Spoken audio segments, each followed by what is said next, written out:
ಜಮ್ಮು ಕಾಶ್ಮೀರದ ಪ್ರವಾಸಿ ತಾಣ ಪಹಲ್ಗಾಮ್ನಲ್ಲಿ ಭಯೋತ್ಪಾದಕರಿಂದ ಹತ್ಯೆಯಾದ 28 ಜನರಿಗೆ ಬಿಜೆಪಿ ವತಿಯಿಂದ ನಗರದಲ್ಲಿ ಬುಧವಾರ ಸಂಜೆ ಕ್ಯಾಂಡಲ್ ಮಾರ್ಚ್ ಮಾಡುವುದರ ಮೂಲಕ ಶ್ರದ್ಧಾಂಜಲಿ ಸಲ್ಲಿಸಲಾಯಿತು. ಕಲಬುರಗಿ ನಗರದ ಜಿಲ್ಲಾಧಿಕಾರಿಗಳ ಕಚೇರಿಯಿಂದ ನಗರದ ಸರ್ದಾರ್ ವಲ್ಲಭಾಯ್ ಪಟೇಲ್ ವೃತ್ತದವರೆಗೆ ನೂರಾರು ಜನ ಕೈಯಲ್ಲಿ ಕ್ಯಾಂಡಲ್ ಹಿಡಿದು ಶಾಂತಿ ರೀತಿಯಲ್ಲಿ ರ್ಯಾಲಿ ನಡೆಸಿದರು. ಇನ್ನು ಇದೇ ವೇಳೆಯಲ್ಲಿ ಮಾಜಿ ಸಂಸದ ಡಾಕ್ಟರ್ ಉಮೇಶ್ ಜಾಧವ್ ಮಾತನಾಡಿ, ಪ್ರಧಾನಿ ನರೇಂದ್ರ ಮೋದಿ ಅವರ ನೀತಿಗಳಿಂದ ಕಾಶ್ಮೀರದ ಕಣಿವೆಯಲ್ಲಿ ಶಾಂತಿ ನೆಲೆಸಿತು. ಆದರೆ ಇತ್ತೀಚೆಗೆ ಪಾಕಿಸ್ತಾನ ಸೇನಾ ಮುಖ್ಯಸ್ಥ ನಮ್ಮ ದೇಶದ ವಿರುದ್ಧ ಪ್ರಚೋದನಕಾರಿ ಹೇಳಿಕೆ ನೀಡಿದ್ದ. ಇದರ ಪರಿಣಾಮವೇ ಇದೀಗ ಭಯೋತ್ಪಾದಕರ ಕೃತ್ಯವಾಗಿದೆ. ಧರ್ಮ ಕೇಳಿದ ನಂತರ ಜೀವ ಹೊಡೆದಿರುವ ಉಗ್ರ ಕೃತ್ಯ ಅತ್ಯಂತ ಹೇಯವಾಗಿದೆ. ಮುಂದೆ ಅವರಿಗೆ ಪ್ರಧಾನಿ ಸೇರಿ ಕೇಂದ್ರ ಸರ್ಕಾರ ತಕ್ಕ ಪಾಠ ಕಲಿಸಲಿದೆ ಎಂದು ತಿಳಿಸಿದರು.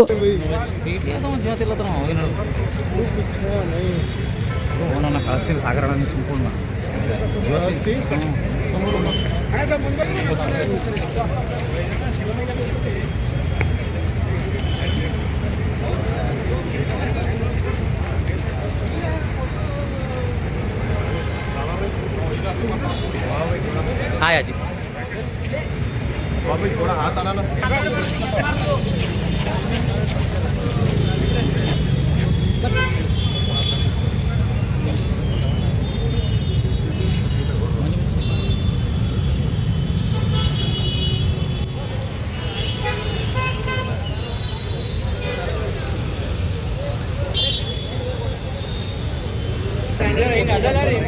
ಹಿಂದೆ ಬರ್ರಿ ಸ್ವಲ್ಪ ಹಿಂದೆ ಬರ್ರಿ ಸುಧಾ ಮೇಡಮ್.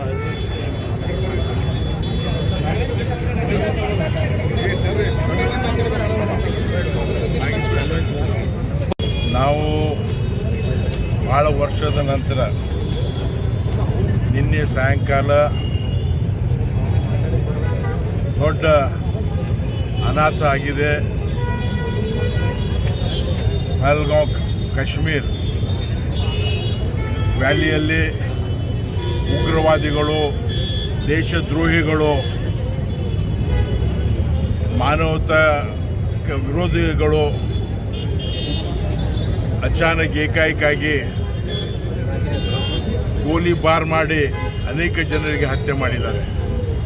ಅದನ್ನು 8 ದಿವಸ ಹಿಂದೆ ಒಬ್ಬ ಪಾಕಿಸ್ತಾನ ಸೇನೆ ಚೀಫ್ ಒಂದು ಉತ್ತೇಜನಕಾರಿ ಭಾಷಣ ಮಾಡಿ ಪಾಕಿಸ್ತಾನ ಬೇರೆ, ಭಾರತ ದೇಶ ಬೇರೆ, ಹಿಂದೂ ಬೇರೆ, ನಾವು ಮುಸ್ಲಿಂ ಬೇರೆ ಅಂತ ಹೇಳಿ ಪ್ರಚೋದನೆ ಕೊಟ್ಟು ನಮ್ಮ ದೇಶಕ್ಕೆ ಒಂದು ಆತಂಕ ಹಬ್ಬಿಸುವ ಪ್ರಯತ್ನ ಮಾಡಿದ್ದಾರೆ. ಆದರೆ ನಮ್ಮ ದೇಶದ ಜನ, ನಮ್ಮ ನರೇಂದ್ರ ಮೋದಿಜಿಯವರು ಇದಕ್ಕೆ ತಕ್ಕ ಉತ್ತರ ಕೊಡ್ತಾರೆ. ಕೇವಲ ಭಾರತೀಯರಲ್ಲ, ಇಬ್ಬರು ಹೊರ ದೇಶದವರು ಕೂಡ ಹತ್ಯೆ ಆಗಿದ್ದಾರೆ. ನಿನ್ನೆ ಸಾಯಂಕಾಲ ಟಿವಿ ನೋಡಿದಾಗ 1 ಗಂಟೆ ಕೇವಲ ಒಬ್ಬ ನಮ್ಮ ಮಂಜುನಾಥ್ ಒಬ್ಬರಿಗೆ ಹತ್ಯೆ ಆಗಿದೆ ಅಂತ ತಿಳ್ಕೊಂಡಿದ್ದೀವಿ. 1 ಗಂಟೆ 2 ಗಂಟೆ ಆದಮೇಲೆ ನಮಗೆ ಗೊತ್ತಾಯಿತು 27 ಜನರು ಹತ್ಯೆ ಆಗಿದ್ದಾರೆ, ಅನೇಕರು ಗಾಯಗೊಂಡಿದ್ದಾರೆ. ನಮ್ಮ ಹೋಮ್ ಮಿನಿಸ್ಟ್ರು ಮೋದಿಜಿಯವರು ಅರಬ್ ಟೂರ್ಗೆ ಹೋಗಿದ್ರು,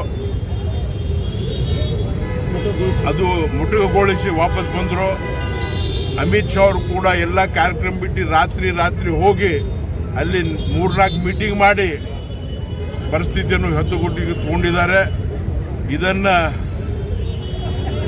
ಇಡೀ ಭಾರತ ದೇಶ ಇದನ್ನು ಕಂಡಮ್ ಮಾಡ್ತಾ ಇದೆ.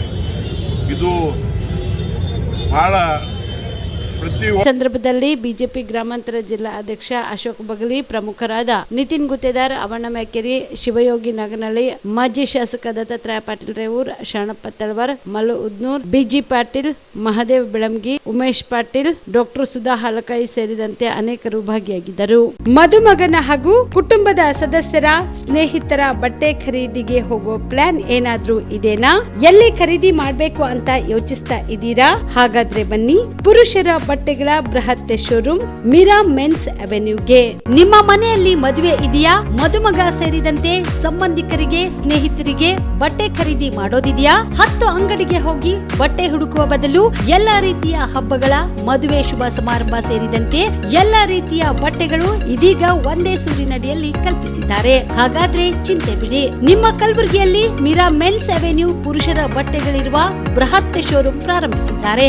ಇಲ್ಲಿ Manyavar, blackberry, Jack and Jones, Rare Rabbit, Spykar, Indian Terrain, Arrow, Mufti, US Polo ಸೇರಿದಂತೆ ಎಲ್ಲಾ ರೀತಿಯ ಬ್ರಾಂಡೆಡ್ ಬಟ್ಟೆಗಳು ಇಲ್ಲಿ ಲಭ್ಯ. ಇನ್ನೊಂದು ವಿಶೇಷ ಏನೆಂದ್ರೆ ಮದುಮಗನಿಗೆ ಹಾಗೂ ಸಂಬಂಧಿಕರಿಗೆ ಮದುವೆಗೆ ಬೇಕಾದ ಎಲ್ಲಾ ರೀತಿಯ ಬಟ್ಟೆ, ಸೂಟ್, ಶೇರ್ವಾನಿ, ಜೋಧ್ಪುರಿ, ಬ್ಲೇಸರ್, ಪೇಟಾ, ಶೂಸ್ ಸೇರಿದಂತೆ ಎಲ್ಲಾ ರೀತಿಯ ವಸ್ತುಗಳು ಇಲ್ಲಿ ರಿಯಾಯಿತಿ ದರದಲ್ಲಿ ಲಭ್ಯ. ಮತ್ತ್ಯಾಕೆ ತಡ?